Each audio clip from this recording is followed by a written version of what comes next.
اعوذ بالله من الشیطان الرجیم بسم الله الرحمن الرحیم. او د کرکټ بورډ چارواکو ته یو خاص پیغام دمه باید زر تر زره دغه کار عملي کړي.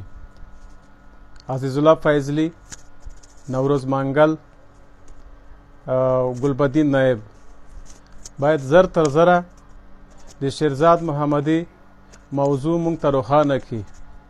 دلته خلک په فیسبوک کې وایي چې د خپې تکلیف لري او نور تکلیف لري او لوبېدی نشي. دلته دی په فیسبوک کې مونږ چې اوس ولیدو په سرو سترګو ژاړي. حتما د ده سره ظلم زیاتی شوی دی.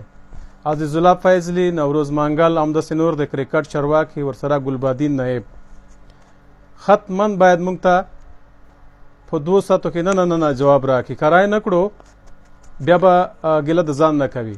دوستانو، دغه پیغام حتما شیر کړئ تر څو عزیز الله فیضلی د موبایل ته ورسیږي، د ده فیسبوک پاڼې ته ورسیږي، د فیسبوک ته ورسیږي. که داسې څوک خاص ملګری لري دغه هغه د ورته ورسوي، د زموږ پیغام د ورته ورسوي. باید په 2 ساعتو کې نه ټولو مینوال ته د شیرزاد محمدي په اړه معلومات ورکړي. که ور یې نه کړل بیا به ګیله نه کوي.